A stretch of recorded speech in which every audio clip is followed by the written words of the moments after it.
कैसे है ये पंच परमेष्टि? कल कहा था कि अपने अपने समय कटक लोग फिर गए।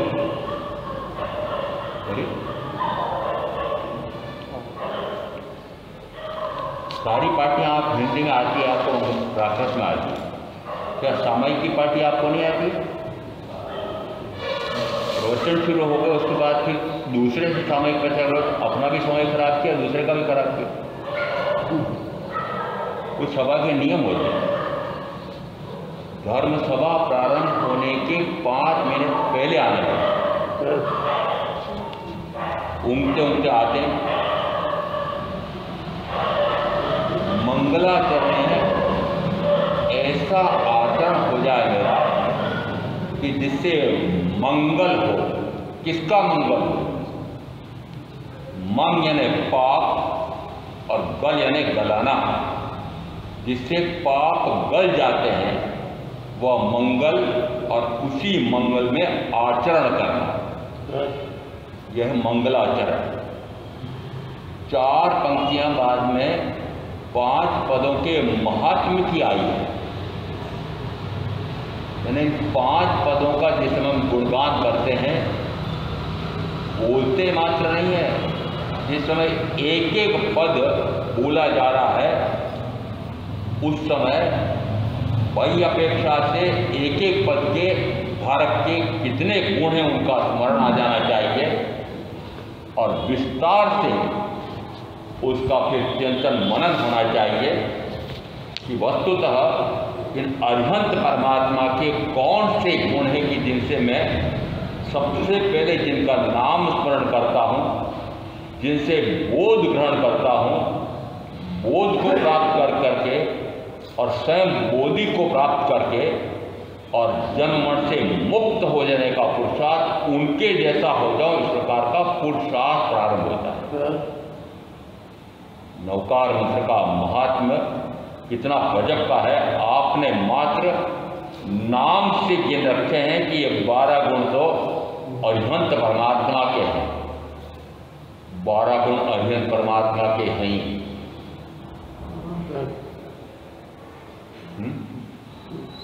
कौन से हैं?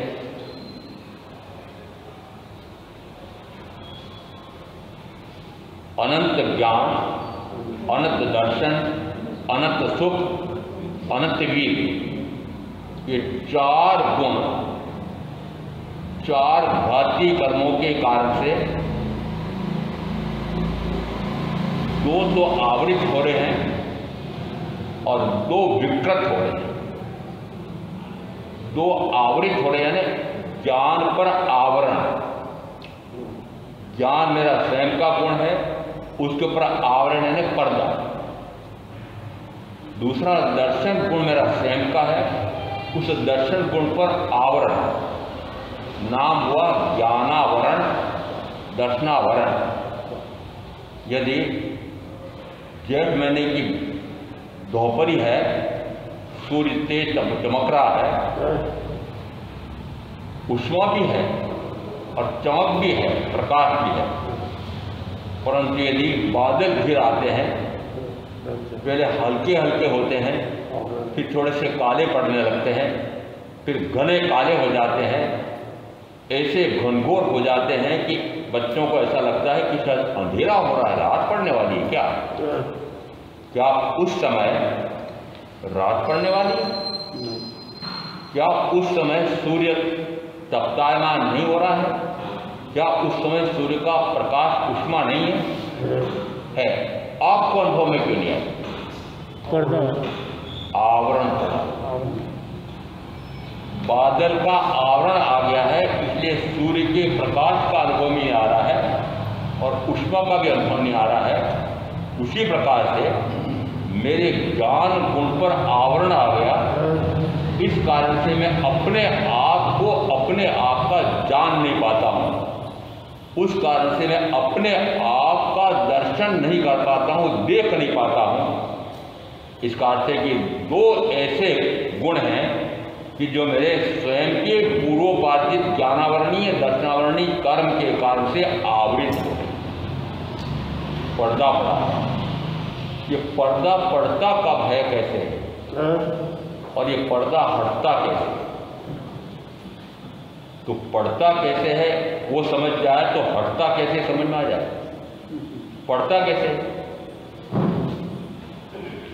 त्रिपदी तीर्थंकर महावीर की सबसे महत्वपूर्ण सिद्धांत है और कहा जाता है कि इंद्रभूति आदि को सबसे पहले तीर्थंकर परमात्मा ने त्रिपदी का ज्ञान दिया।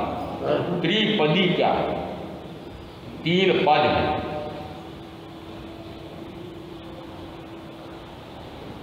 उत्पाद और व्यय के साथ द्रव्य की ध्रुवता।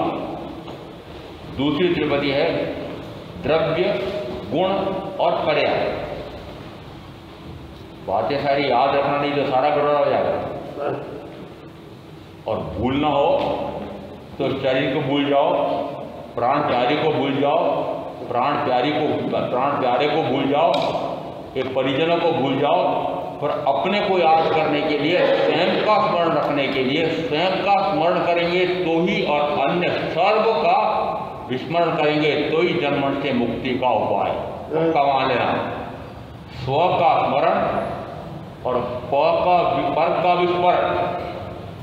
स्व का स्मरण, पर का विस्मरण।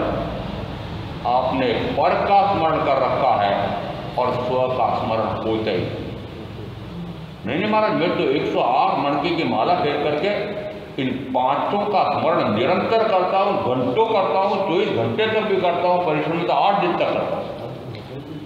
करते आत्मा का स्मरण आता है, उन अरिहंत परमात्मा का स्मरण आता है। वस्तुतः जिसका स्मरण आना चाहिए उसका तो स्मरण आता नहीं है। और बुढ़ापे का रोग, मंत्री जी बताओ बुढ़ापे का कौन सा रोग है? बुढ़ापे का सबसे बड़ा रोग है बचपन की, जवानी की कितनी घटनाएं बारीक से बारीक, छोटी छोटी बात स्मरण में है। और कल मैंने कहा था कि तीर्थंकर परमात्मा ने स्कंदक प्रव्राजक के प्रश्न के उत्तर में 2:1 में जीव का स्वरूप बताया था, द्रव्य से, क्षेत्र से, काल से, भाव से और गुण से। और फिर जीव का बता करके वापस सिद्ध का स्वरूप बताया था, 5 अपेक्षा। और अब परीक्षा ले रहा हूं। क्यों? क्योंकि पढ़ाया मैंने तो पढ़ने वालों ने ठीक से पढ़ा कि पढ़ा, स्मरण रखा कि नहीं रखा, तो परीक्षा हो जाएगी कि विस्मरण हो गया यानी बूढ़ा हो गया। हमारे जीवन भाई कहते हैं मैं भूल जाता हूँ। उनके प्राणचारी को क्यों नहीं भूल जाते, परिजनों को क्यों नहीं भूल जाते, अपने दुकान को क्यों नहीं भूल जाते, इस शरीर को क्यों नहीं भूल जाते। जिसको भूल जाना चाहिए उसको तो भूलते नहीं है, और जिसका स्मरण रखना चाहिए उसका स्मरण नहीं रखते। किसको भूलना चाहिए? ये जो मेरे साथ अनादि से जुड़ा हुआ शरीर। सिद्धांत है जो भी जीव सिद्ध हुए हैं, सिद्ध होते हैं और सिद्ध होंगे, वे मात्र किससे सिद्ध हुए, किससे सिद्ध होंगे, किससे सिद्ध होंगे कि यदि ये पक्का हो जाए कि मैं, मेरा और मेरे साथ जुड़े हुए 3 संयोगी, मैं तीनों प्रकार के संयोगियों से पूर्णतः भिन्न, असंयोगी, असंग, एकाकी, नित्य अपने आप में दृढ़ ऐसा आत्मा। 3 संयोग कौन से?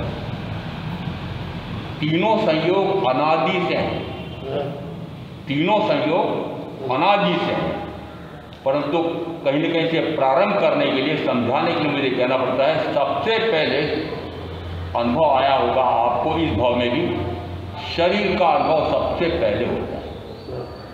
और शरीर को अपना जाना तो फिर शरीर को सबसे पहले सुख देने वाली माता, गर्भ से बाहर निकलते ही जिस समय मीठा मीठा दूध पिलाने वाली, ओ ये मेरी माता। ये शब्द तो बाद में दिया लोगों ने, परंतु समझ लिया कि ये मेरी ऐसी कोई ममता की वात्सल्य की मूर्ति है, इतना मीठा मीठा बढ़िया दूध पिला रही है, और उससे इतनी ममता हो जाती है कि मौसी खड़ी हो तो उसके पास नहीं जाती। सबसे पहले ममता किससे जोड़ी? माता से। ये बाद में परिचय होता है, ये पिता है और ये भाई है और ये बहन है आदि आदि, पर खास परिचय तो बहुत बाद में होता है, 18-21 में। बाकी के पुराने जो परिचय सारे बेकार हो गए। कब बेकार हो गए? शादी के बाद। मंत्री जी बताओ, आपको बता दूंगा। आपको बताओ तो आप बताओ। सारे परिचय बेकार हो जाते हैं जिस समय प्राण प्यारे एक दूसरे से जुड़ते हैं, तो सारे संबंध घटिया हो गए, सारे संबंध घटिया हो गए। मंत्री जी हाँ करना पड़ेगी, सही है। और शब्द में भी आपको दिया है अन्य सारे वे तो प्रिय हैं, और ये दो जो जुड़ते हैं उनको हमारे यहाँ हिंदी साहित्य में कहा प्रियतम, प्रियतमा। हिंदी तो आती है, प्रियतम प्रियतमा। और ये प्रियतम प्रियतमा जीवन भर 5 इंद्रियों का एक दूसरे का भोग करा करके एक दूसरे को नरक में धकेल रहा है। और नरक में 7वीं पृथ्वी का नाम, 7वीं नारकी का नाम है तमा तमा पृथ्वी। ये जो तमा तमा बने हैं प्रीतम प्रीतमा, ये प्रीतम प्रीतमा एक दूसरे के साथ जुड़ करके जो भयंकर संस्कार का बंद करते हैं, ये 7वीं नारकी में पति और 6ठी नारकी में पत्नी। कहाँ जाओगे? उन्होंने कहाँ जाओगे? अरे मैंने तो बता दिया, आप बताओ कहाँ जाओगे? फिर सातवीं आरती में पुरुष पति और छठी आरती में पत्नी। क्यों? कि जितनी जितनी प्रियता कर रखी है आपके व्यावहारिक जीवन में, परिवार में 3 प्रकार के संबंध मानता हूं। एक संबंध होता है कि बड़े छोटे के प्रति वात्सल्य का भाव, ममता का भाव ऐसा रखते हैं, और छोटे बड़ों के प्रति आदर सम्मान का भाव रखते हैं, मातृ भाव रखते हैं, आदर सम्मान करते हैं और उनकी सेवा भी करते हैं। आज सत्य है क्या? अरे बूढ़े बूढ़ी से बता दो,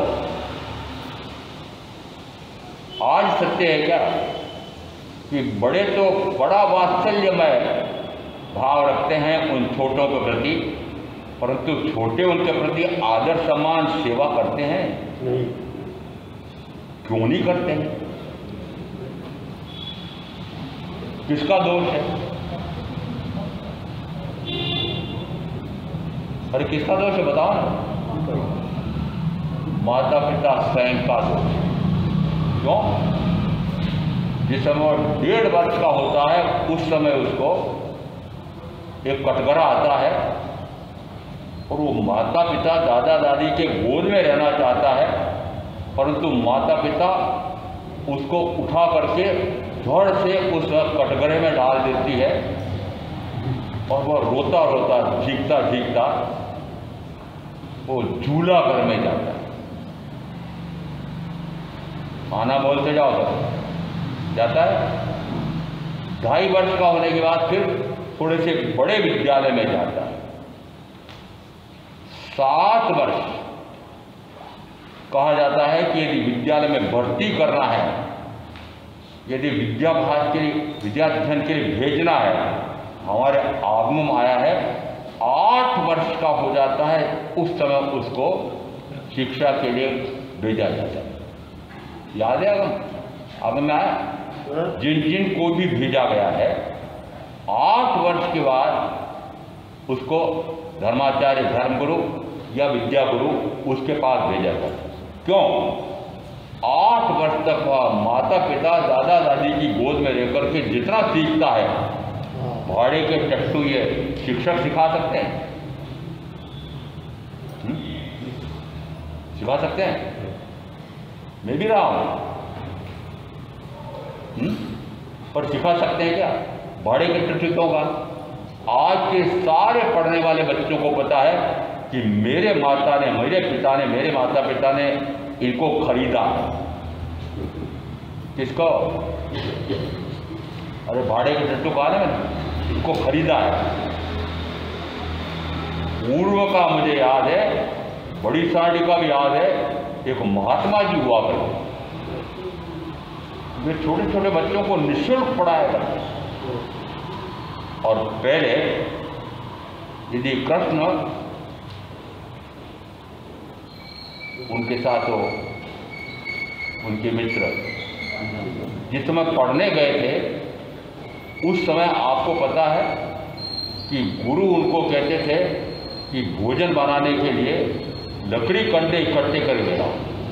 जो कृष्ण राजकुमार क्या कहाँ जा रहे हैं? लकड़ी कट्टे। जिस समय वो विद्याध्ययन कराने वाले गुरु उस शिष्य को निष्णात कर देते हैं, उस समय पिता उनको वापस लेने जाते हैं। उस समय जिन्होंने शिक्षा ग्रहण की उनको पता भी नहीं लगता है, वे कुछ दक्षिणा देकर के आते हैं। समझ में आया?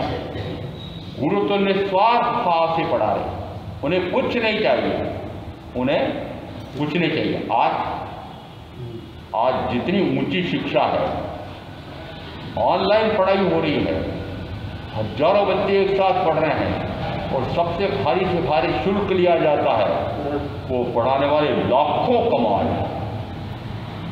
इसलिए पढ़ने वालों को पता है कि लाखों बने, लाखों ही कमा पीते रहे कि मैं दे रहा हूँ, मेरे माता पिता दे रहे हैं, तो बताओ उस विद्यार्थी को गुरु के प्रति आदर सम्मान का भाव आएगा? नहीं।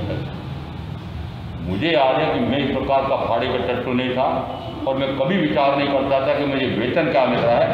कक्षा में जाता था तब मैं भूल जाता था कि मुझे क्या मिल रहा है। ऐसा भरपूर पढ़ाता था। मुझे याद है कभी मैं न्यायालय में चला जाता था तो बड़े बड़े वकील मेरे पढ़ाए हुए हो गए, वो धोख देते। आज वो आदर सम्मान है नहीं। यदि व्यावहारिक शिक्षा में भी यह हाल है तो फिर आध्यात्मिक शिक्षा के गुरु के प्रति आपका क्या भाव?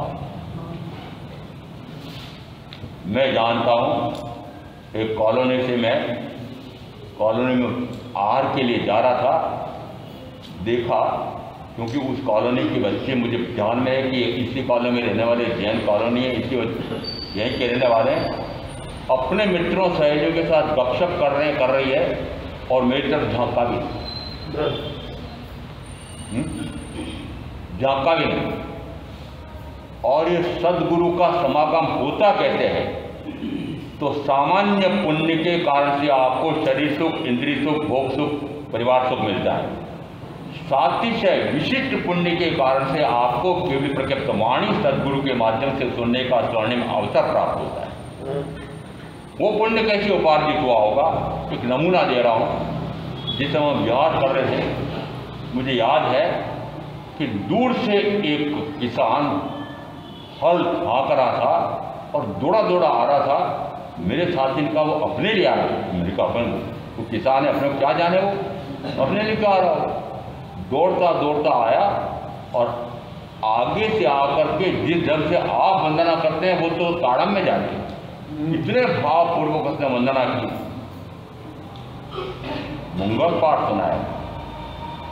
जिस समय कुदारी, फावड़े, तगारी और रोटा बांधा हुआ तब माथे पर रख करके और मजदूर खेत खोदने, सड़क खोदने जा रहे होते हैं, हम मिल जाते हैं कितने दूर से, और फिर बहनें आंचल से सड़क को पहुंच करके और तगारी नीचे रख करके और मुझे झुक करके आपके शब्दों में वंदना, वो जो कुछ कर रहे हैं वो धोख दे रहे हैं। और जिस समय बन स्पर्श करती है तो स्पर्श करना, स्पर्श करना, मैं कुछ नहीं कहता हूँ। मैं मात्र जिस समय स्पर्श करने लगती है धीरे से अपना बाँह पीछे सरका लेता हूँ। क्यों? उसको मेरे प्रति इतना अहोभाव आ रहा है, ओहो ये घर बार परिवार के त्यागी, इतनी गर्मी पड़ रही है, अपने वस्त्र पात्राल भी अपने साथ लेकर के विहार कर रहे हैं। ये देख करके उसका अनुभव आ रहा है कि घर बार परिवार भोगों के त्यागी हैं। आपको आता है? कहाँ आता है? मात्र आप व्यवहार वंदन करते हैं, आपके चिकुत्ता का पाठ का वंदन उनके भावों के अनुसार काड़म में जाता है। काड़म समझते हैं? अरे बनिए लोग काड़म तो सोचते होंगे। जिस समय तीर्थंकर परमात्मा द्वारा प्रतिपादित तत्वों का, आत्मा का, कर्म से परमात्मा का स्वरूप समझाते हैं, उस समय मानो कि वो जिस प्रकार के लोगों ने, मैं भी सत्संग में जाऊं, मैं भी सदगुरु को सुनूं, मैं भी आत्मा परमात्मा की बात सुनूं, पर सुन नहीं पाता। भाव करता है कि मैं भी सुनूं और सुन नहीं पाता है। उससे सातिशय पुण्य का उपार्जन हुआ। इस कारण से आप आर्य कुल में जन्मे हैं, आर्य क्षेत्र में जन्मे हैं, और आर्य का अर्थ होता है तीर्थंकर, और ऐसे तीर्थंकर परमात्मा की वाणी सदगुरु के माध्यम से सुनने का स्वर्णिम अवसर मिला, और उस कारण से आपको ये तत्व सुनने को मिल रहे हैं। परंतु दुर्भागी जीव, दुर्भागी, अभी मैंने किया कि जिस समय वो 1.5 वर्ष 2.5 वर्ष का होता है तब से उसको विद्याध्ययन, कौन सी विद्या, धनरूप जी कहेंगे ज्ञानार्थ प्रवेश। धनरूप जी बोलो, आगे बोलो। सेवा प्रस्थान, दोनों झूठी बात। ज्ञानार्थ प्रवेश कर रहे, मात्र वह विद्या प्राप्त करने जा रहे हैं कि जिससे मैं खूब कमाई करूं और खूब भोगूं और खूब डट करके कर्म का बंद करूं और खूब जन्म का दुख हो। धनुष जी ये सिखा रहे, मैंने भी ये सिखाया। क्या सिखा रहे माँ बाप? आज जिन बच्चों को पढ़ा रहे हैं वो कौन सी पढ़ाई पढ़ा रहे हैं? और मैं एक शब्द में कह सकता हूं, मात्र 5 इंद्रियों के भोगों की पढ़ाई कर रहा है।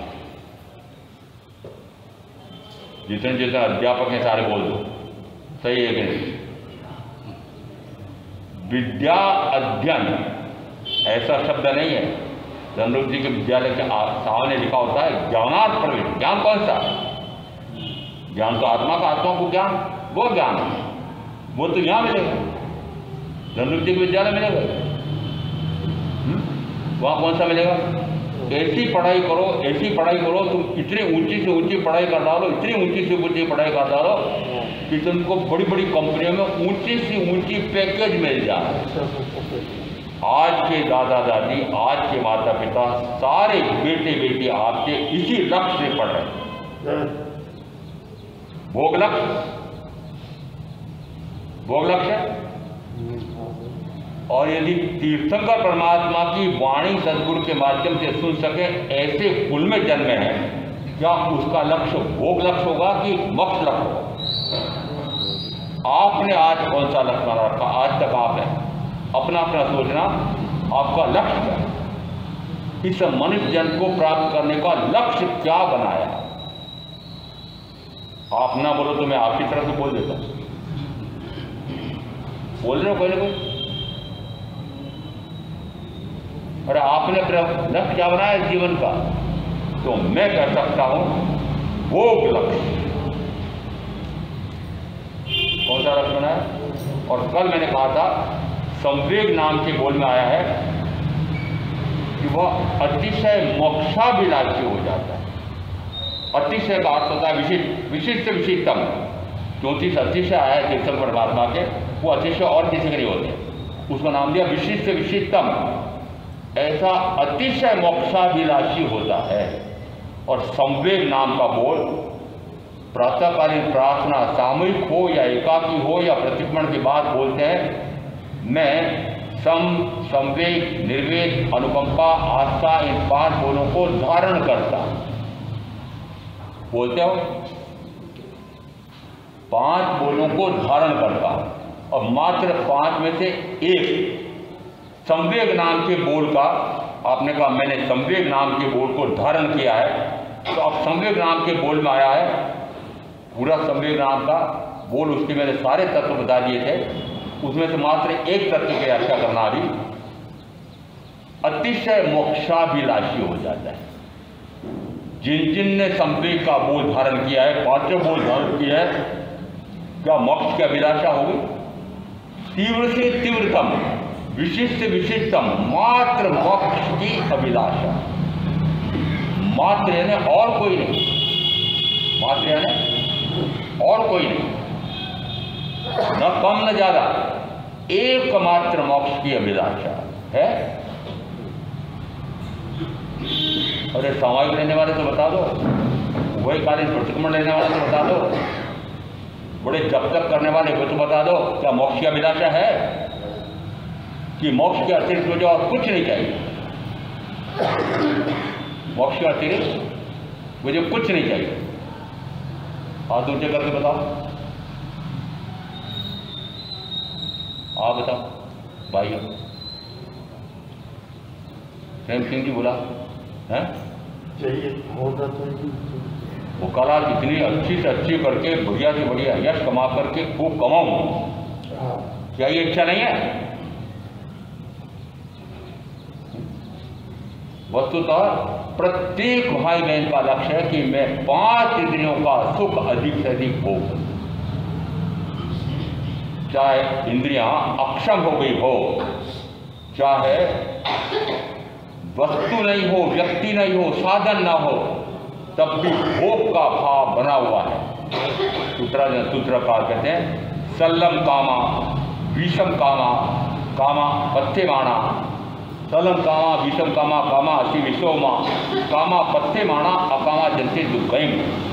सल्लम कामा, काम और भोग ये शल्य है। शल्य यानी कांटा। यदि नंगे पाँव कोई चले तो कंकर चुभ जाए, कांच की अणी चुभ जाए, कांटा चुभ जाए तो एक कदम आगे नहीं चल सकता है। इसी प्रकार से काम भोग को शल्य कहा है, कांटा। कि काम भोग, काम और भोग यदि हावी हैं तो मोक्ष के मार्ग पर एक कदम भी नहीं रख सकता है। इसका अर्थ है सल्लम कामा विषम कामा, काम और भोग ये विष तुल्य है। विष किसको कहते हैं? जिसको खाने से मर जाता है, मृत्यु हो जाती है। सल्लम कामा विषम कामा, कामा पत्ते वाणा, देखो सल्लम कामा विषम कामा, कामा असी विषोमा, कि आशी स्वर का जो विष है वह विष उस गंध को वह सूंघ ले तो मनुष्य मर जाता है, वो फुंकार मारे तो मनुष्य मर जाता है। ऐसा आशी स्वर का विष है। सल्लम कामा विषम कामा, कामा असी विषोमा, कामा पत्थे माना, कि जो काम भोग भोगता है वह भी कर्म का बंध करता है। और अकामा जनती दुर्गम, जो काम भोग नहीं भोगता है वह भी कर्म का बंध करता है। ये कैसे कहा सूत्रकार? भावों से। कि जो काम भोग नहीं भोगता है वो भी कर्म का बंध करता है। किससे? भावों से। भाव से। क्या आपका 60, 70, 80, 90 पांचवी इंद्रिय का भोग का भाव मर गया है?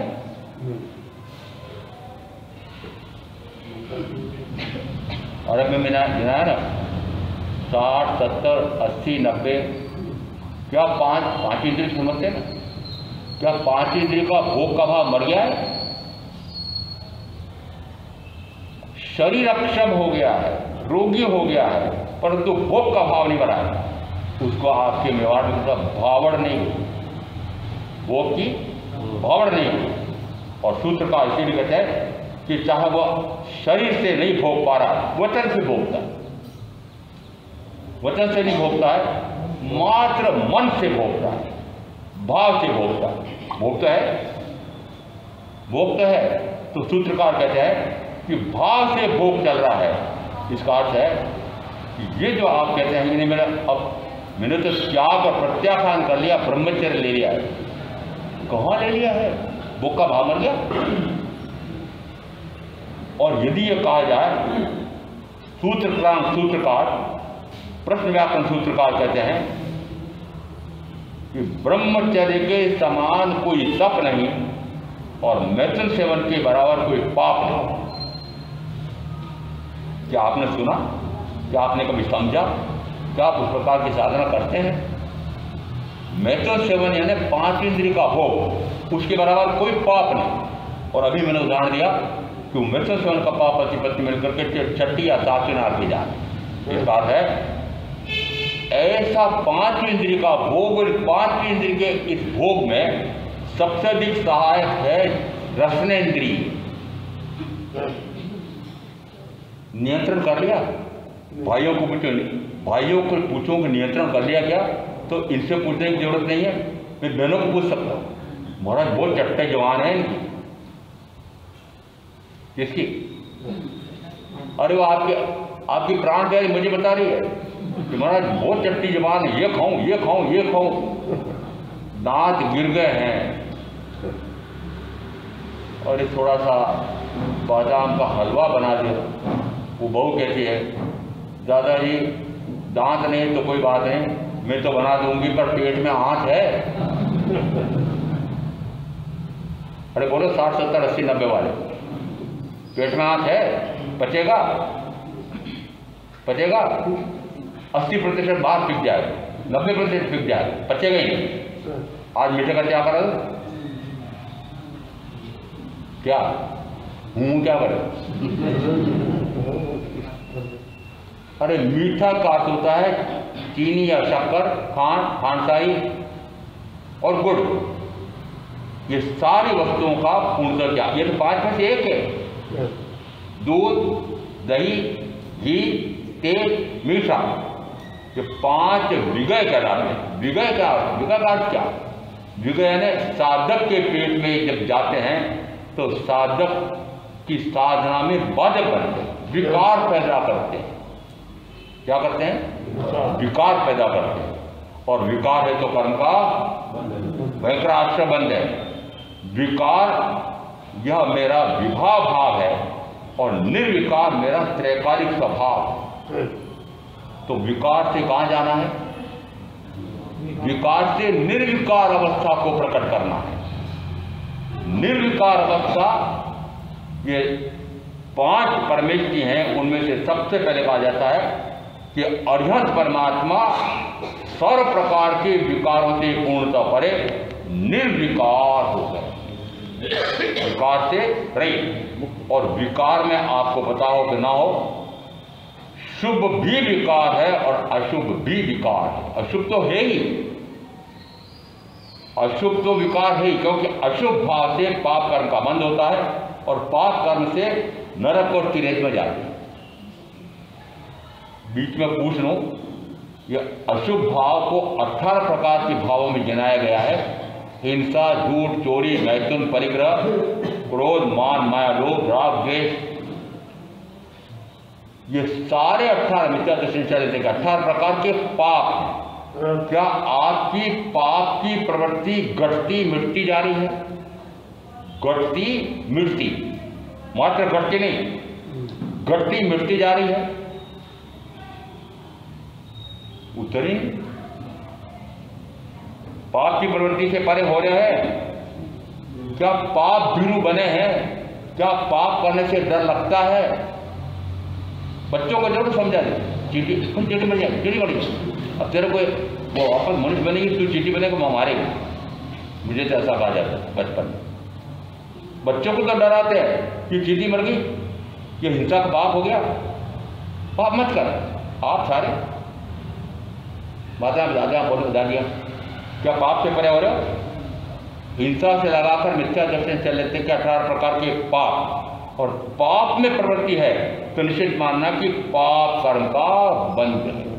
दुर्गति, दुर्गति यानी नरगति, तिरंज गति। यदि पाप गाढ़ है तो तिरंज गति, गाढ़ से गाढ़ तक एक 7 तक गिने, छोटी साथी नाथ तक। इसका अर्थ है कि पाप का दुष्फल है कि सीधे नरक और तिरंज। नरक तिरंज, नरक तिरंज करते करते कितने बार कि 7 बार नरक में जाएगा, छठी, 7वीं, फिर छठी, फिर पहली, क्रमशः नरक, नरक से वापस निकल करके सन्नी पंचेंद्री और फिर वापस नरक। ऐसा करते करते 7 नरकियां और उसके बाद में फिर अनंत भव भ्रमण। किसका फल है? 18 प्रकार के पाप का। आज से थोड़े थोड़े बढ़ते जाएंगे, बढ़ते जाएंगे, क्या करोगे? अरे पाप घटेंगे कि बढ़ेंगे? पाप का बाप मोह, मोह का बड़ा पाप अज्ञान, और अज्ञान अदर्शन, उसके कारण से होता है मिथ्यात्व, और मिथ्यात्व का हमारे यहाँ का सबसे बड़ा पाप। और ये मिथ्यात्व का बाप फिर दादा, ये ज्ञानावरण, अज्ञान। यह किसके लिए आए? अरे क्या प्रवचन करने क्यों आए? पापों से छूटने के लिए।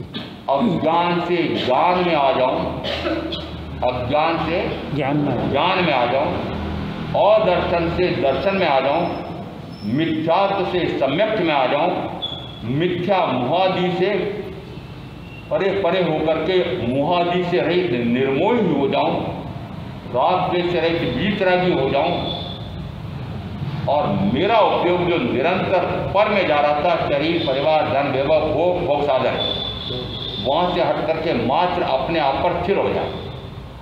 ये 4 घाती कर्मों का क्रमशः क्षयक्षम हो रहा है, जिसमें अपने आप को अपने आप का जाने, अपने आप को अपने आप में कौन? आत्मा।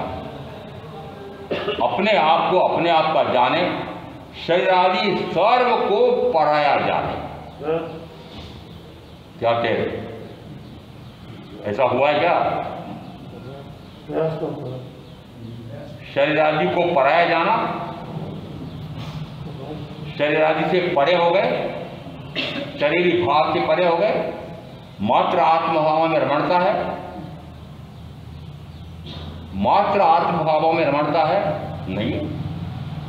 गृहस्थ की रमणता कहां से होगी? रमणता चारों तरफ से हो, चारों तरफ आपके रागी द्वेषी मोही घिरे हुए हैं, चारों तरफ आपकी हिंसा झूठ चोरी मैथुन परिक्रम में ले जाने वाले सारे बैठे हुए, चारों तरफ घिरे हुए।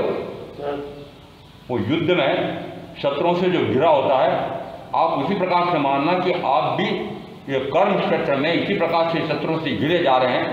और ये सारे शत्रु कौन? रागी द्वेषी मोही हिंसक झूठले चोर लफंगे परिग्रही क्रोधी मानी मायावी लोभी रागी द्वेषी, ये सारे कौन हैं? दुश्मन। ये सारे शत्रु हैं, सारे शत्रु हैं। किसका संवार कर रहे हैं? आत्मा के भावों का। अरे आत्मा का संवार तो नहीं होता, आत्मा के गुणों का संवार कर रहे हैं, हानि कर रहे हैं। इसका अर्थ है कि निरंतर आप घर गृहस्थी में रहकर के क्या कर रहे हैं कि आत्मा के गुणों की हानि हो रही है। अपने आप को अपने आप का न जानना और पराये शरीर आदि को अपना जानना, उससे हुआ ज्ञानावरणीय कर्म। मेरे ज्ञान गुण पर आवरण आया, ज्ञान गुण पर आवरण, ज्ञानावरण संधि विच्छेद करो, ज्ञान पर आवरण। उस ज्ञान पर आवरण कब से है? तो अनादि से। किसने डाला? मैंने स्वयं ने।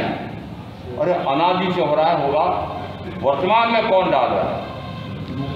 मेरे ज्ञान गुण पर आवरण जो आ रहा है वो किस कारण से आ रहा है? तो कहा जाता है अपने आप को अपने आप का जानता नहीं और शरीर आदि परायों को अपना जानता है, ज्ञान गुण पर पर्दा पड़ता है, ज्ञान गुण पर पर्दा पड़ता है।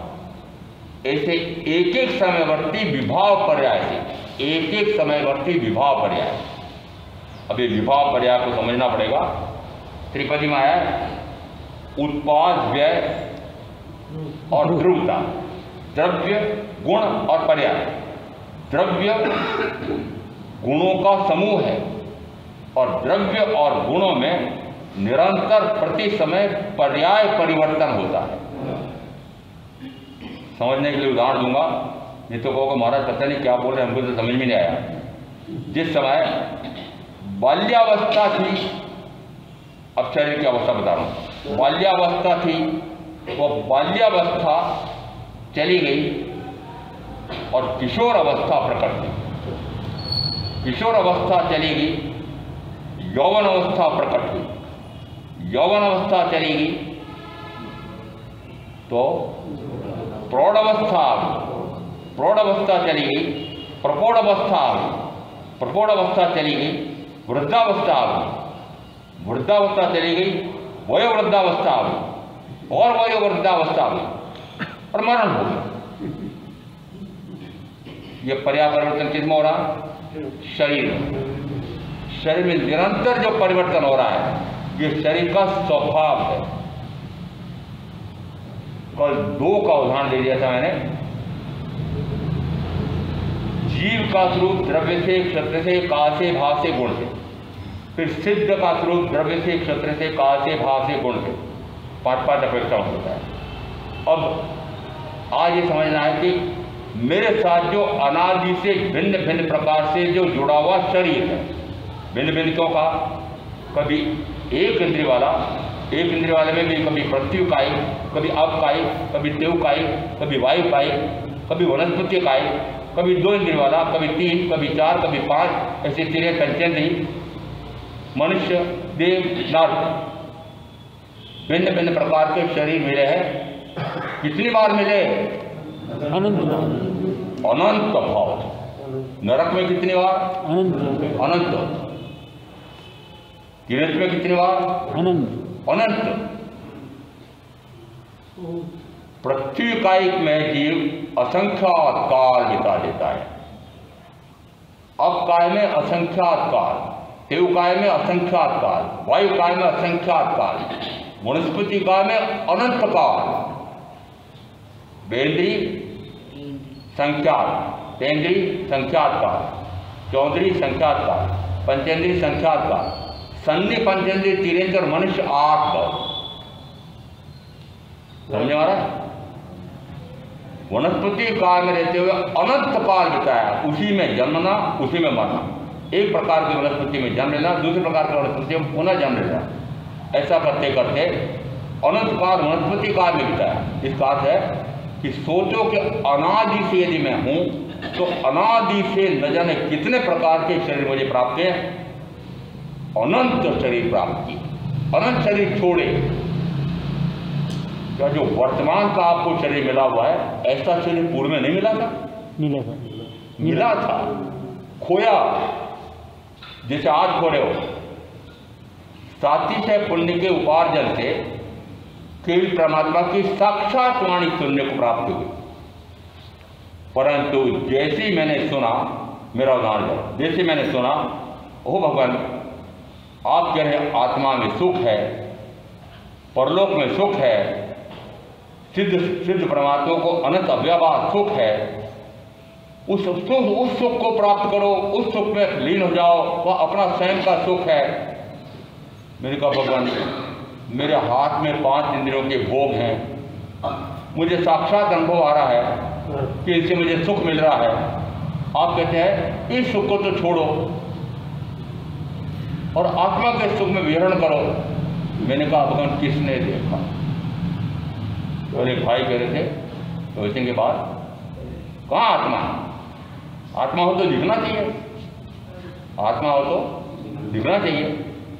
तो मैंने उन्हें उदाहरण दिया, मैंने कहा आपके परदादा के पिताजी थे क्या? और आपसे पूछा आपने देखा? मानते हो नहीं मानते? यदि तीर्थंकर परमात्मा कहते हैं, मैं कहता हूं कि शरीर से पूर्णतः भिन्न आत्मा हूं, और आत्मा का स्वरूप समझाया था।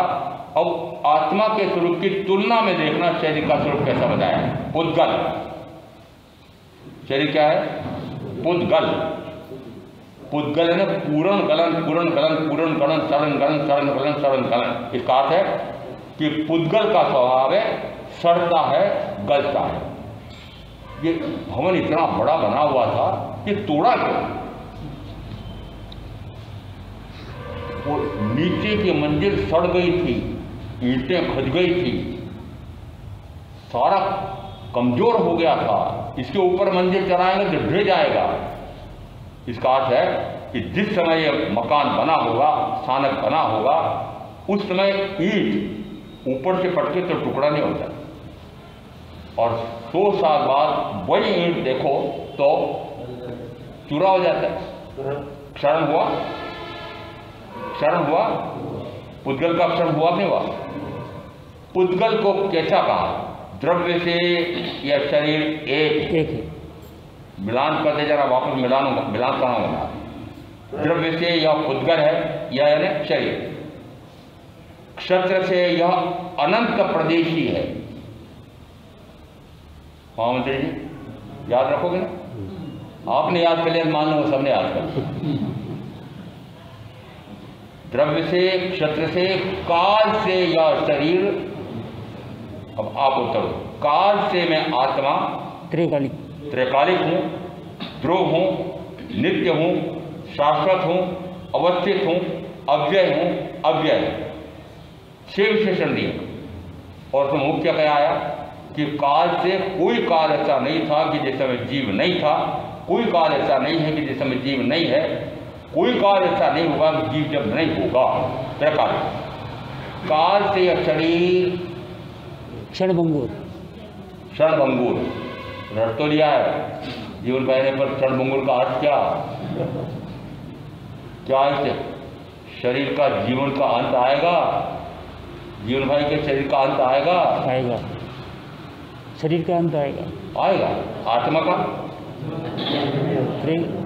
न अजन्मा। एक तरफ का है आत्मा तो अजन्मा, अजन्मा, अजर, अमर। दूसरी तरफ शरीर को क्या कहा? ये क्षणभंगुर है, विनाशी है, अनित्य है, न जाने किस क्षण छूट जाने वाला। न जाने रख लेना, अंदर रमा लेना इस बात को, न जाने किस क्षण छूट जाने वाला है, और शरीर छूटा तो क्या क्या छूटेगा। अरे कोई तो उत्तर दे दो। जिन जिन ने धन वैभव जोड़ रखा है, वो साधन अथाह जोड़ रखे हैं, वैभव इतना है कि निरंतर मरे जा रहे, खपे जा रहे हैं कि वैभव खूब बढ़ा रहे हैं। डॉक्टर साहब कह रहे थे महाराज शहर के सारे मकान जर्जर हो गए, खाली हो गए, हमने भैया पक्के संगमरमर के ग्रेनाइट के मकान बनाए, देखो से हमारा मकान आज।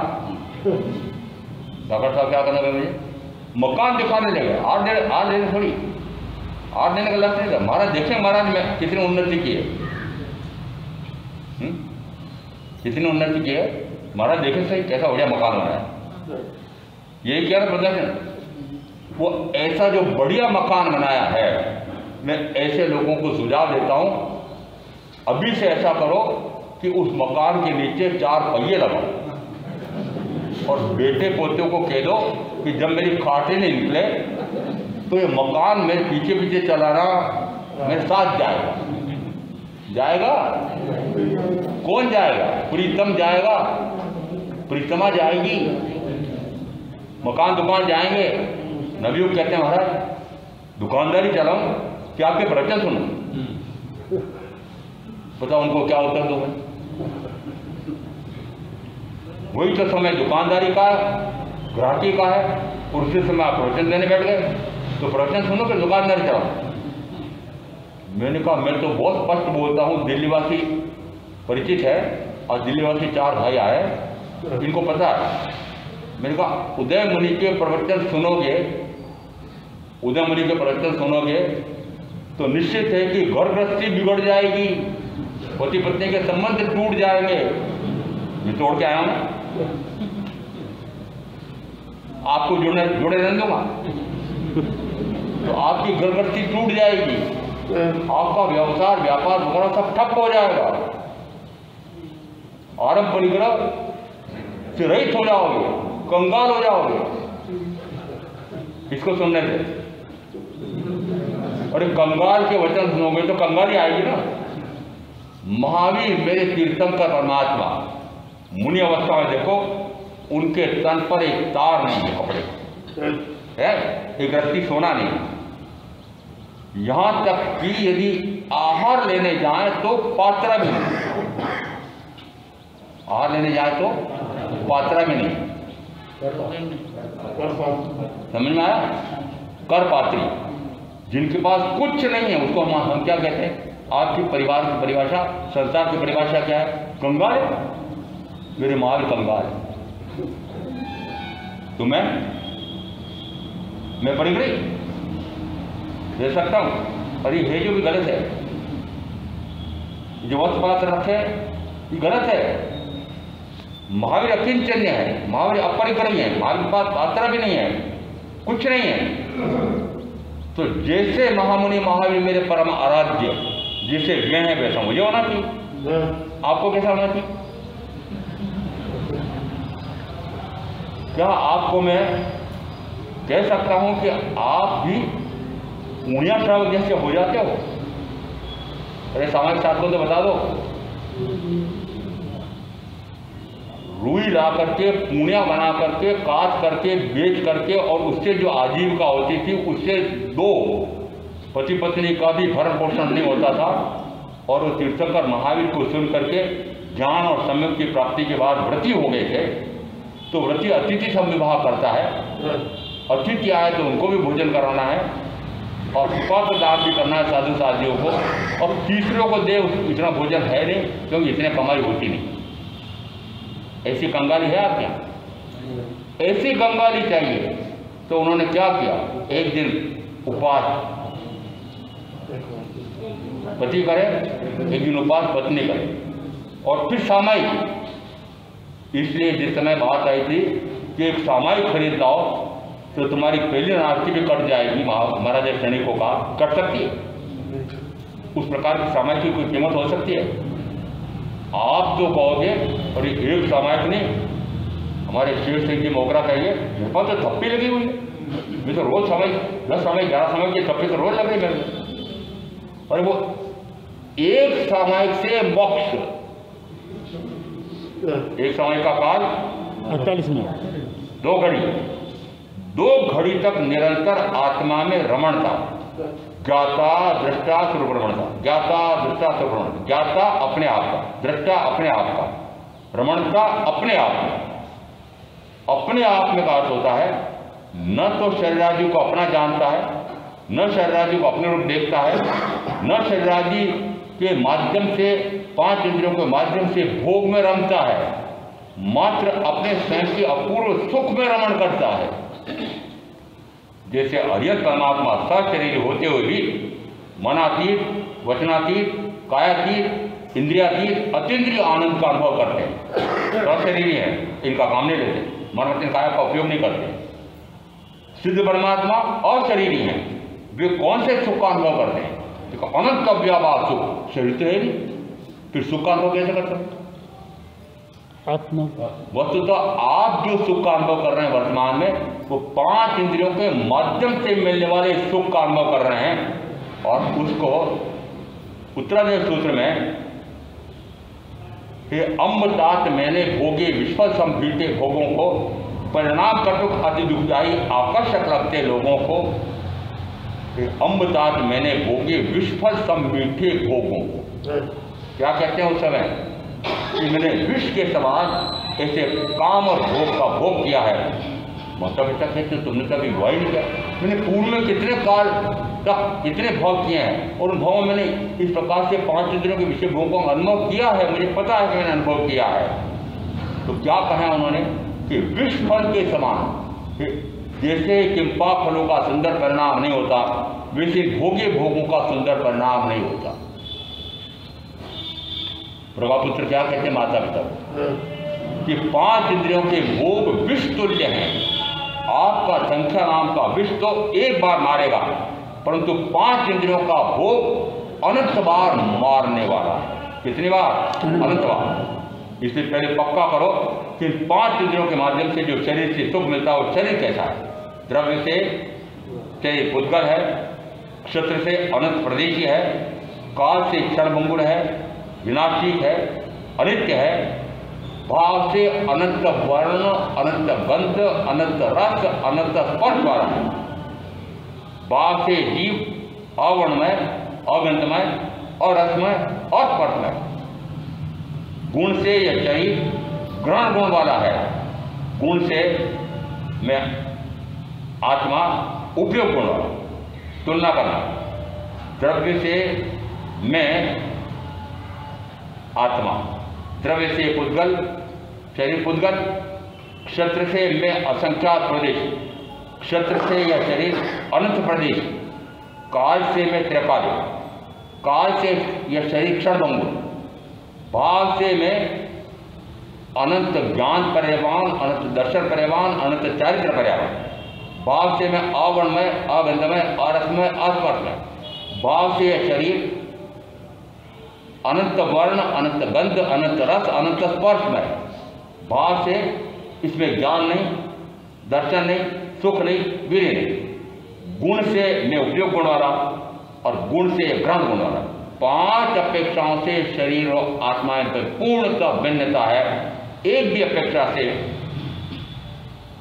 एक जैसा नहीं, एक भी अपेक्षा। इसको कहा भेद विज्ञान।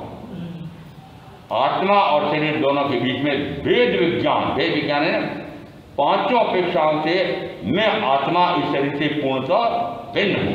यदि शरीर से पूर्णतः भिन्न हूँ तो शरीर के साथ जुड़े हुए प्रियतम प्रियतमा ये भी मेरे कोई नहीं।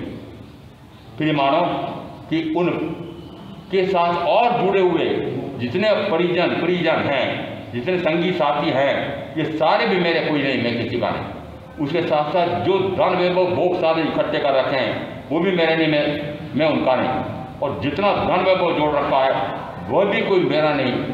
और मेरा सो जावे नहीं, जावे सो मेरा नहीं, मेरा सो जावे नहीं। मेरे हैं अनंत ज्ञान, अनंत दर्शन, अनंत सुख, अनंत वीर। ये मेरे गुण हैं, ये मेरे गुण कभी जाते नहीं। मेरा तो जावे नहीं और जावे तो मेरा नहीं। क्या जाएगा? शरीर, परिजन, परिजन, भोग साधन, धन वैभव, ये सारे ये मेरे नहीं। तो जावे सो मेरा नहीं, मेरा सो जावे नहीं। इसका अर्थ है पक्का करो कि जो न जाने किस क्षण छूट जाने वाला है, उस क्षण भंगुर शरीर के लिए, उसके साथ जुड़ी 5 इंद्रियों के लिए, इन भोगों की प्राप्ति के लिए निरंतर कर्म, खोटे कर्म करके, पाप कर्म करके और नरक में जाने का काम बंद करो। भव भीरू बनो, भव भीरू ने मुझे भव नहीं बढ़ जाए ऐसा करूं। पाप भीरू बनो, पाप भीरू यानी पाप ना करो। क्यों? कि पाप करने से नरक जाता है। और यदि वस्तुतः मुझे अपने स्वरूप में रमण करना है तो शुभ और शुभ दोनों से परे होकर मैं शुद्ध स्वरूप में रमणता करूं, ऐसा तत्व का असुर समझकर मैं आत्म साधना करने का